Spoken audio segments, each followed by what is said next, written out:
Welcome back to Inside City Hall, where we are holding a spirited Democratic primary debate for the 9th Congressional District, the one I happen to live in, by the way, including incumbent Yvette Clarke, her challenger, Adem Bunkedekko. You know what? Let's get through some lightning round questions so we can get you on the record on some of these things. I sense you guys have some other issues you want to talk about, but based on what you currently know, would you vote for the impeachment of President Trump? Absolutely. As a potential member of Congress, I'd want to wait for Robert Mueller's investigation to proceed, but I think it's enough. All right. Have you taken mass transit in the last month? B45 bus every day? I have taken the D train, the Q train, the 25 train, the B44 all of my life. As a lifelong resident of the district. Here's a tough one. What's the best restaurant in the district? Oh, let me tell you something. The 9th Congressional District just one is the most celebrated district of small businesses. I cannot just pick one. Let me tell you, you can eat in this district for every meal, 365, and never go to the same district. The Islands on Washington. Which one? The Islands on Washington. Oh, yeah. Okay. That's interesting. The correct answer, of course, is Mayfield. I don't know why you guys don't know. Should New York open its primaries to non-Democrats? Yes. No. Okay. Are you supporting Andrew Cuomo or Cynthia Nixon for governor? You know, I've been so into my own election, I haven't had an opportunity to really look into it. Right. Okay. What's the last book that you read? Last book, Michael Jordan, The Life. Okay. Well, I've done a reboot of I Know Why the Cage Birds Sing by Maya Angelou, because it was quite apropos. Very good. Should Airbnb be allowed to grow in New York?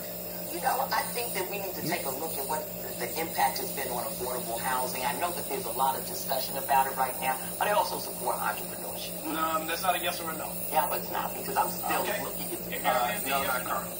Okay. Should New York and the country legalize marijuana? Yes. I agree. Okay. Do you support congestion pricing? No, I don't. Congestion pricing? No, not in its form. Okay. And should the city cap the number of Uber drivers on city streets? Yes. I'm very concerned about what's happening to our livery industry. Okay, good. Let's get to the cross-exam. You get to go first. You can ask Mr. Bunkedekko a question. Sure. My opponent has sort of fashioned himself a champion of affordable housing. And one of the things that I happen to see is that you have been receiving tens of thousands of dollars from real estate tycoons, from Republicans who have supported Donald Trump and the Republican establishment. How do you reconcile your rhetoric? Which one? When you are supporting, being supported by the very interests that have been profiting from gentrification in central Brooklyn. How do you justify that? Sure. So I think Ms. Clarke is highlighting, so first, I wasn't born into money or politics. I didn't have a... Neither was I. So I wasn't born into money or politics. Neither was I. Yeah, am I going to be able to talk? I wasn't born into money or politics, and I've been fortunate in life to be able to be in a position where I can be able to make a difference in my community. And we have donors from all over the place. I do not have tens of thousands of dollars from real estate donors. I do not.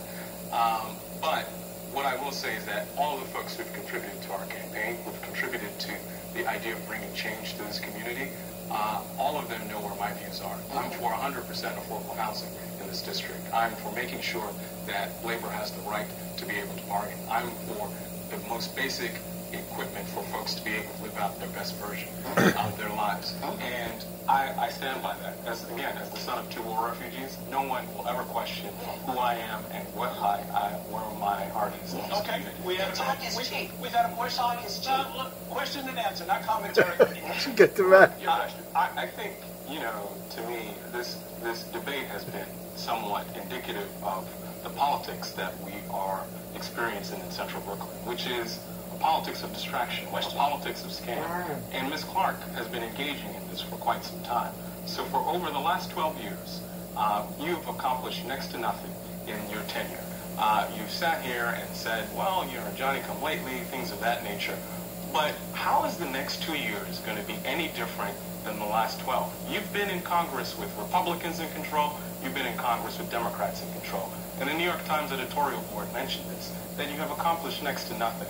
So why should voters believe that the next 2 years is going to bring any change if the last 12 have looked like this? Because the blue wave is coming, and the fight for human dignity is on its way. I will be in the majority with my seniority, able to legislate, able to make sure that the interests of the people of the 9th Congressional District of New York are safe and secure. More opportunities, affordable housing for those who are looking for it. But you know what? Your record, the people you are receiving contributions from, they have been at the epicenter of gentrification in our district. They have been at the epicenter of the crash in our city, in our nation, across this nation, that has made foreclosures go up. My office has a practice that has helped individuals with their foreclosures. I have personally saved affordable housing in our district, 320 Sterling Street. You ever heard about that? No, because you're a Johnny-come-lately. You have not done your homework. You don't know much about this district. I was born and raised in this district. I have attended public schools in this district. I've attended church in this district. I've been to bat mitzvahs. I've been to iftars. I haven't seen you. Where have you been? Okay, let's. Where have you been?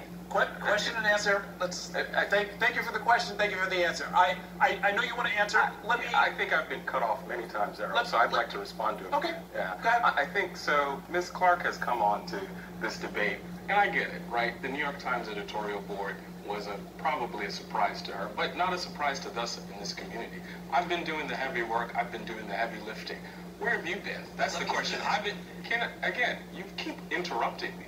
And I don't like that. To me, if you know what, I'm going to interrupt both of you. Let me ask you a question. Let's get back on track. He interrupted him. This is a town with a lot of activists and organizers. Many have managed to move the needle on everything from he lives in Crown Heights. Police misconduct, school reform, even without holding office.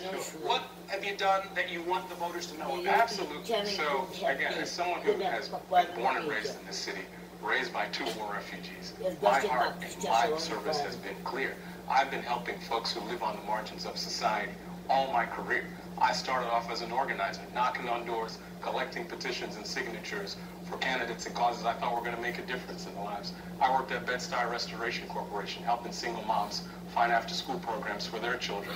I also went to the Empire State Development Corporation and helped revitalize some of the most distressed parts in central Brooklyn. So the question that I'm trying to reconcile is, Ms. Clarke has come onto this show and this debate really geared towards not talking about her record or her vision or what she intends to do going forward, but in fact, her politics is, again, smoke and mirrors. So watch this, watch that, watch this, and then not actually do the kind of thing that is necessary in our community. We've got folks living in the Albany houses, their roof is literally falling down, and you've yet to even pay any attention to that. But yet you're sitting here telling folks that they need to send you back to Congress. To do what exactly? Next to nothing? Let me say this. I have been in the Albany houses. I have been getting funding through HUD as much as I possibly can to deal with NYCHA.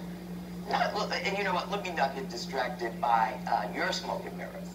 Let me say this, that the 9th Congressional District of New York is extremely familiar with the work that we've done. We have helped tens of thousands of constituents solve their cases and their issues. Tens of thousands throughout this district. And just last year, 1,000 constituents, cases closed. You have been speaking in generalities.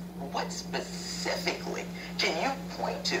You worked at Bed-Stuy Restoration as an intern for maybe 6 months. Then you went on to work at the Empire State Development Corporation in general speak. I have built community across this city as an economic development person. Look, I thought Donald Trump was the kind of person who kind of makes up facts and fake news. Again, we're talking about, this is about issues. This is about experience. This is about track record. Ms. Clarke's track record speaks for itself. Absolutely. You can't, and it's nothing. People of this district know my track Yeah, record. they do. I'm trying to be as polite and I'm trying to be as deferential, but you can't talk over me.